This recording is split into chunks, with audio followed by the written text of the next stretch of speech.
বরাবরের মতো মিরপুর নাট্যাঙ্গনে আপনাদেরকে স্বাগতম। আমরা আজকে বিশ্বকাপের আজকে আমাদের বাংলাদেশের খেলাটি হলো ইন্ডিয়ার সাথে, সেই খেলায় যে বাটপারি হয়েছে তা নিয়ে আমরা হাজির হয়ে গেছি একটি অসাধারণ ভিডিও নিয়ে। এবং এই ভিডিও দেখলে আপনারা বুঝতে যাবেন যে কি পরিমাণের বাটপারি হয়েছে খেলার মধ্যে। এই আপনারা ভিডিও না দেখলে বলবেন না ভাই। মানুষে ফেসবুকের মধ্যে অনেক স্ট্যাটাস জাতি আছে, অনেকে টুইটারে স্ট্যাটাস জাতি আছে, কিন্তু আমরা চিন্তা করছি একটা ভিডিওর মাধ্যমে আপনাদেরকে একদম সুষ্ঠুভাবে এই ভুল ত্রুটিগুলো এবং বাটপারিগুলো আমরা আপনাদের চোখের মধ্যে ধরাইয়ে দেব। এবং যে দুই বাটপার আম্পায়ার আছে আমাদের মধ্যে, তো তাদের বাটপারি যে কি পরিমাণ বাটপারি তারা করছে তারা দেখবো। দর্শক ইতিমধ্যে পরিবেশ নষ্ট হয়ে গেছে, একটু স্যান্ট মেরে আসলে তাদের নাম নিলেও পরিবেশ গন্ধ হয়ে যায়।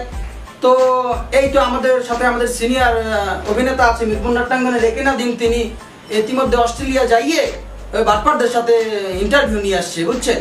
তো সেটা আপনারা দেখবেন একটু করে। তো এই তো দর্শক, চলুন আমরা তাহলে ভিডিওটি দেখে আসি।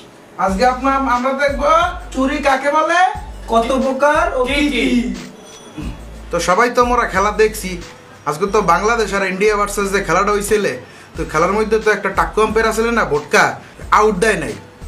তো আজকে ভোটকাটারে নিয়ে আসছি আমাদের ইন্টারভিউর মধ্যে। তো ভোটকাটাই কেন আউট দেয় নাই সেটার তার সাথে একটা ইন্টারভিউ নেবো, তার সাথে একটু কথা বলবো।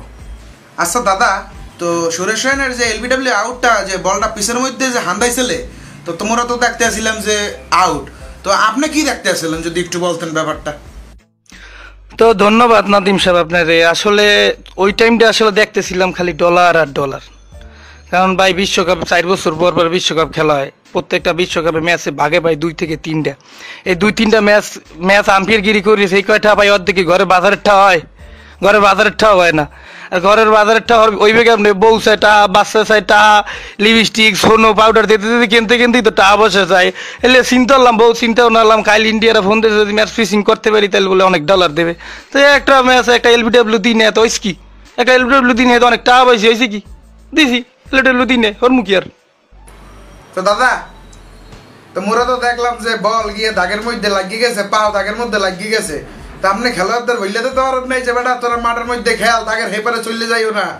মোরা তো দেখতে পারছিলাম যে পুরো 6, আপনি তো সেটা আউট দিয়ে দিয়েছেন। তো এমন করলে কি হইবে? আপনি কি খালি চক্কের মধ্যে খালি ডলার দেখেন? হ্যাঁ, আউট দিয়ে দেন, 6 আউট দিয়ে দেন, চক্কের মধ্যে তো খালি ডলার আর ডলার। কত ডলার লইছেন? গঙ্গা হয়েছে? আরে ভাই নাদিম ভাই, গঙ্গা হয়েছি আমি তো কইছি যে তোরা মাঠের ভিতরে বল ধরিস, মাঠের বাইরে দিয়ে ধরবো টরবো। ওরা যে যাইয়ে বলটা যাইয়ে হামুদ করে মাঠের বাইরে দিয়ে ধরিয়া চিত্রে অকুলে পড়ি, পরে আবার একুলে বলটা যে ধরছে, তাই আমি ওর মুখে আমার তো দেওয়া দরকার আউট। আমি তো 6 দিলে তো আমার হইবে না, 6 দিলে হইবে। কইছি শিখর দানরে বারবার কইছি যে তুই ওকুলে যাইস না গেছে, তো আমার তো 6 দিলে তো হইবে না ভাই, আমার তো দিতে হবে আউট। হ্যাঁ না, আউট দিছি কি ওর প্রত্যেক খেলায় আউট 6 জুম করে দেয়, আজকে খেলায় জুম করে দেয় না। ওটা কি বোঝেন না? এই প্রশ্ন বারবার করেন কে? এটা প্রশ্নটা আর করেন না, আল্লাহর রাস্তে মাফ করেন। তো দর্শক, এতক্ষণ তো মোরা তো টাকুটার ইন্টারভিউ শুনছি, এখন তো আমরা শুনিয়েছি একটা পাকিস্তানি আলিমদার আছে না, ওই তো মগে অনেকটি আউট দেয় নাই। তো ওই কি কয় ইন্টারভিউতে চলেন শুনে আসি, দেখি সে কি বলতে আছে। আচ্ছা দাদা, নুনুর নিচের বল কিভাবে নু বল হয় আমাকে যদি একটু বলতেন। আরে নাদিম ভাই, এই বললে মোরে আর লজ্জা দিয়ে না ভাই।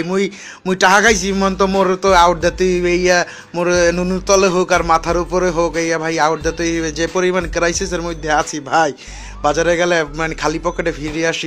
এখন ভাই এইসব কথাবার্তা বললে আর লজ্জা দিয়ে এমনি খুব লজ্জার মধ্যে আছি। মানুষজন স্ট্যাটাস দিতে আছে ফেসবুকের মধ্যে, টুইটারের মধ্যে, এখন ভাই পচাইয়ে দিতে আছেন আরো। এইসব ভাই এইসব কথাবার্তা উল্টাপাল্টা কথাবার্তা বাদ দেন ভাই, মানে মাফ করে দেন ভাই। এখন আপনারা দুজনরে বলতে আছেন যে আপনারা নিরপেক্ষ আছিলেন, তো এই কথা তো সবাই আমরা বুঝতে পারছি আপনারা যে কত বড় নিরপেক্ষ আছিলেন। তো আপনারা যদি দাদা নিরপেক্ষ থাকেন তাহলে তো দাদা সানি লিওন ভার্জিন। তো বিশ্ববাসী, মোরা তো আজকে খুব সুন্দর একটা খেলা দেখলাম, ওয়াও ধরনের একটা খেলা দেখলাম। রোহিত শর্মা আউট হইলে হয়ে যায় নো বল, আর মাহমুদুল্লাহ 6 মারলে হয়ে যায় আউট।